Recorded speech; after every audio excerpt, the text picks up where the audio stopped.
You're listening to The Ultimate Rewrite, where my mission is to empower women and men alike to start on their healing journey to become the most authentic version of themselves. If you're feeling lost, or you're someone who struggles to navigate daily life, you're in the right place, baby. Hey guys, welcome back to The Ultimate Rewrite, episode 5, titled, I Thought I Was Just Sensitive. It was anxiety.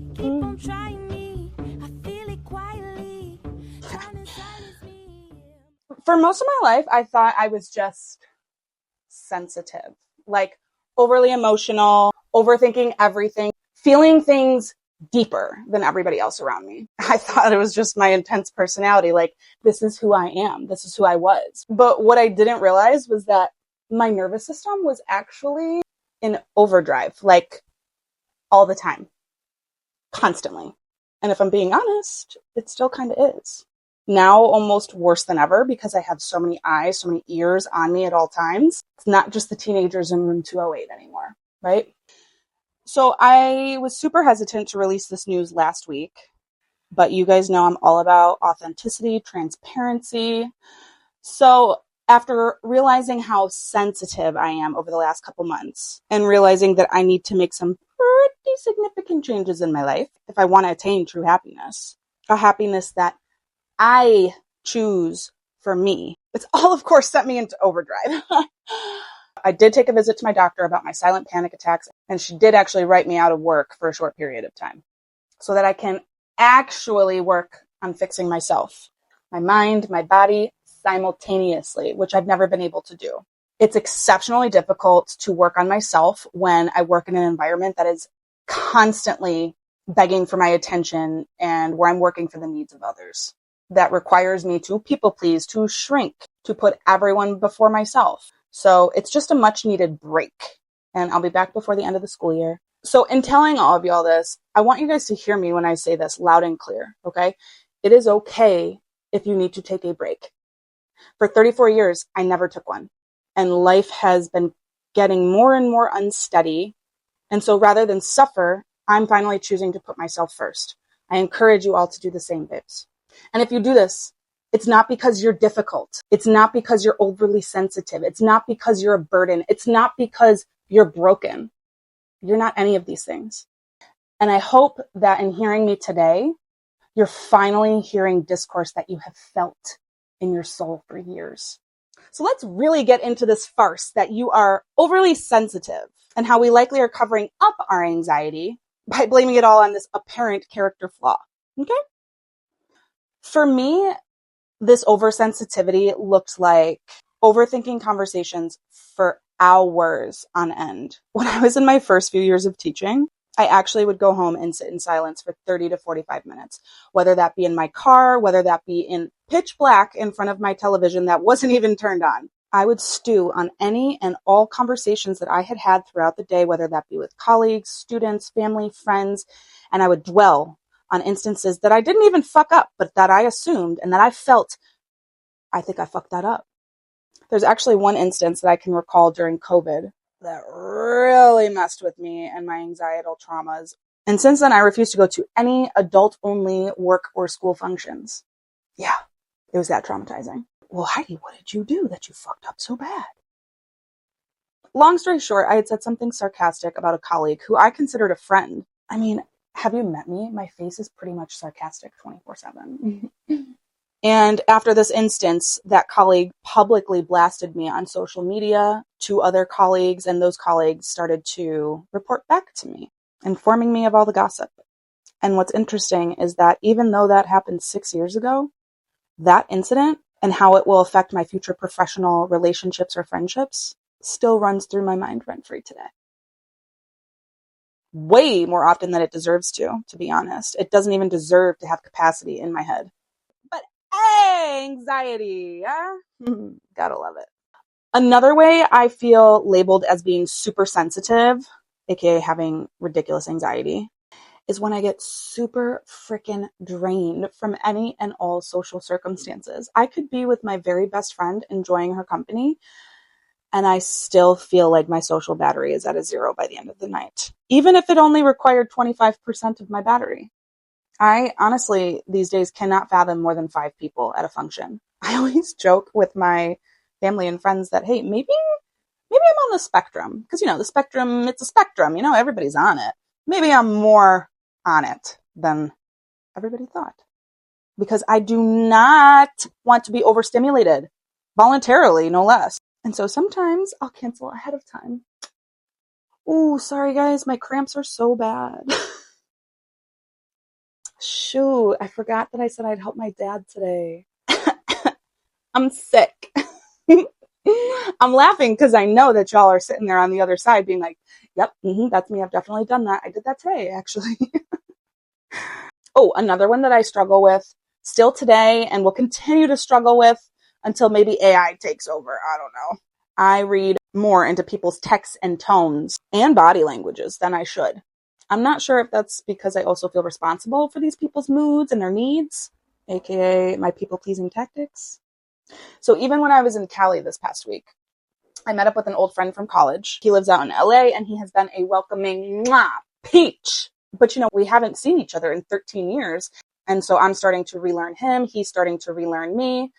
And when I had asked him to elaborate more on this personal situation that he has with some of his friends, a sticky situation, he became a little more noticeably in his head. And I could see his grief and self-consciousness just like slowly start to creep into him in the conversation. And yeah, sure, we changed topics, but somehow I carried this like unnecessary guilt for hours after because I felt guilty that I even brought up such a touchy subject. But how was I to know? My anxiety is clearly quite unfounded, as it so often is.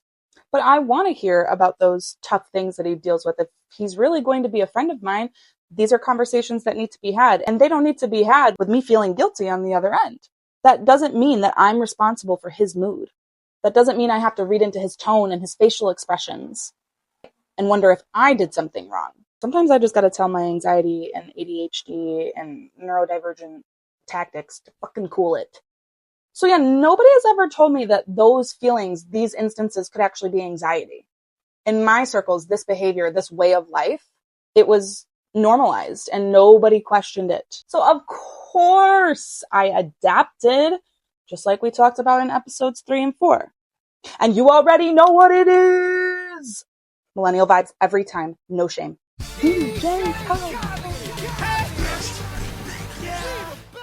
But this is where my shrinking would come into play.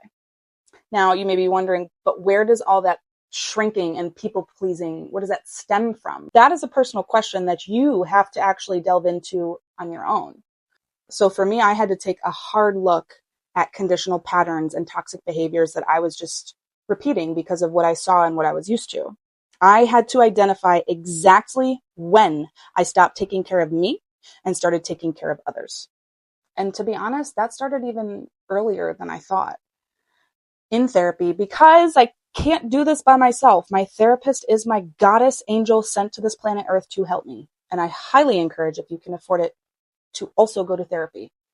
You're going to learn shit about yourself that you never even thought of. I digress. In therapy, I discovered that it started when my mom's mom, my grandmother, passed away. Those people-pleasing tactics and shrinking and taking care of others. And maybe I should also mention that the year before this death, 9/11 happened. Probably like, how is that even relevant? So September 11th, 1991, just so happens to be my date of birth when I was born in Buffalo, New York. So as a 10-year-old child, I was forced to shift a happy day to a mournful day, centered around the loss of almost 3,000 innocent American lives. And then the following year, I swiftly swapped roles with my mom, having never seen my rock, my mother, fall apart the way that she did when my grandma passed. My mom will still tell the story of how her little 11-year-old daughter saved her life, how my little prepubescent voice still rings in her ears, telling her that, Mom, it's okay to scream into the pillow. It's okay to cry in bed all day, Mama. But it was in this instance that my people-pleasing tactics took over my life as a kid. To make it easier for my mom to deal with that loss, I needed to be at the top of my game in every aspect of my life, which, as an 11-year-old, you don't have much of a life. Don't be a bother. Go to church. get the best grades, be the best volleyball player, get into National Honor Society, be the top 10 of your class, get nominated for student council, thrive in National Honor Society. And though I am the rebel and the black sheep of my family, I still stay quiet to keep the peace in my family dynamic. Mind you, I have set hella boundaries in adulthood so that my peace isn't disturbed.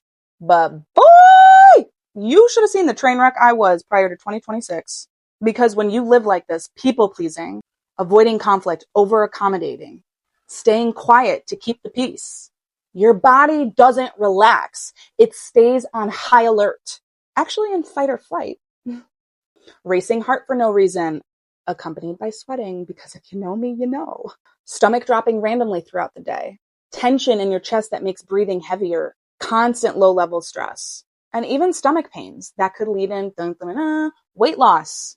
Did you know that I lost about 30 pounds? Probably due to stress. Mind you, I did lose 25 all on my own with hard work and dedication. But the following 30, stress, anxiety. So let's turn this inward. You're listening to this podcast. Are you in fight or flight right now? Ask yourself that. Is your body reacting like something is wrong, even when nothing is happening? Because I bet that you're on the other side thinking, okay, well, Heidi, why and how are you still in fight or flight if you can identify it? It's a good question. And this is why I took my leave of absence. Truly, I need to get my body in line with my mind, because it hasn't been for my entire life. And so what made me kind of have this final realization moment, it actually wasn't my panic attacks, full-blown or silent. It wasn't my lack of sleep, my dark circles under my eyes, which my father pointed out the other day and said, oh my God, did you get punched in the face? No, Dad, it's just my face. And it wasn't even this random adult acne that apparently I have now. It was over the course of 2025 as a whole. I was dating a man who was totally wrong for me. We quite literally were making each other sick. We both lost the same amount of weight. And though I'm not sure about his mindset, my mindset was him. All about him. My people-pleasing tactics always got the best of me. I'm still trying to rectify them now. Sometimes I do something throughout the course of the day and I'm like, stop. Why are you doing that? Why are you going out of your way? She didn't ask you to. So my people-pleasing tactics always got the best of me in that relationship in all of 2025. For example, he didn't like dogs. So 6 times out of the week, I would go to his place, and maybe 2 or 3 times out of those 6 times of the week, I'd bring him dinner. I even stopped working after school, my extra dinero that I really needed, so that I could spend extra time with my dog, so that I could spend extra time away from my dog and with my new boyfriend. I didn't want to feel guilty about leaving my dog for extra hours, so I made sure to make time for him. But at what cost? Literally, what cost? I was compromising who and what I love. My dog is my everything. Sorry, not sorry. For someone else. For someone else who wasn't even willing to do the same for me. I burned myself out at both ends with no compromise given on his receiving end. Eventually, my intuition and my subconscious felt that this relationship was just not going to work out. It was logistically impossible. But rather than admit that and start over, which seemed far more difficult, I told myself I was being too sensitive, too picky, too much. Ridiculous. So I chose to push through. I chose to be miserable, to put my mind and my body and my soul through actual torment, to become a skeleton and a shell of my former self, whoever that was. I never stopped to think, wait, maybe this is anxiety. This actually could be my body trying to save me. Like, what the fuck? I guess it should never have been that I felt like I was too much. It's that I never felt safe enough to let my guard down, to relax, to be 110% me, to be my true self, to be in my true mindset where I know my worth and don't accept anything less than what is healthy for me, baby. And so often people mislabel themselves just like I did, whether that be because of stigmas from our childhoods, our religions, different generations, other locations around the world. It's just that being sensitive should never be dismissed. And this truly can delay the real definition and how that impacts your life regarding anxiety. It also severely impacts how you can manage that anxiety on a day-to-day basis. But rest assured, my anxious honeys, like I said earlier, you are not broken. You are not dramatic. It's not all in your head. Your body is responding to something in the form of anxiety. So if you've ever felt like you're too much or too sensitive, maybe you're not. Maybe your mind and your body have just been trying to get your attention this whole time, babes. And for me, I think my biggest shift in this anxiety journey, in this healing journey, is realizing that my anxiety is not something that I need to or can even be fixed. It's something that I need to understand fully and at max capacity so that I can thrive in the ways that I'm trying to thrive. And I've been learning that in real time through my own experiences, through trial and error, through honestly just trying to feel like myself in my own body. But I also know that there is a deeper layer to all of this, like scientifically what's actually happening in our brains and why so many of us have been living like this for so long without even realizing it. And I don't mind doing all the work for us, honeys, so that we can all collectively get out of this fight or flight and those people-pleasing, shrinking habits, which is why in the next episode, I am bringing a wildly qualified therapist to talk all of this out with me, with us. And not in like a clinical detached way. I mean like in a way that actually connects to real life, to what we've been talking about here. Because I don't think we're broken. I think we've just never been taught how to understand ourselves. And I'm really excited to have that conversation. With that, babes, I want to thank you for tuning in to episode 5 of The Ultimate Rewrite. Real quick, as always, do not forget that I have uploaded a downloadable PDF file titled Heidi's 5-Minute Panic Reset Toolkit. It's on my link tree in my bio and my socials, just for anybody who needs a quick fix. Just a heads up, P.S. I am going to have a couple other helpful PDFs showing up in that collection, so keep your eyes peeled. Do not forget to tune in to episode 6 of The Ultimate Rewrite because we have an extra special guest star, Emily Khrushchevsky. She is a DBT certified and EMDR trained therapist of 25 plus years who runs her own course on motivation, thoughts, emotions, and relationships. Her goal is to spread information on sound, research-based mental health tools, and we could not be more ecstatic to have her. She's going to be connecting all the dots with me about how anxiety inherently affects who we are and puts our bodies and minds into overdrive. She's not going to only be giving us the science behind it all, but the techniques and strategies that can help reframe our mindsets and consciously shift our bodies into our healing eras. Ugh, I can't wait. This is H-Dubs with You Are signing off. And do not forget that you are incredible and that you are worthy of all of the happiness and joy that will come your way so long as you're willing to make changes and grow. Stay tuned. I can't wait to see you all on my socials, babes. Mwah!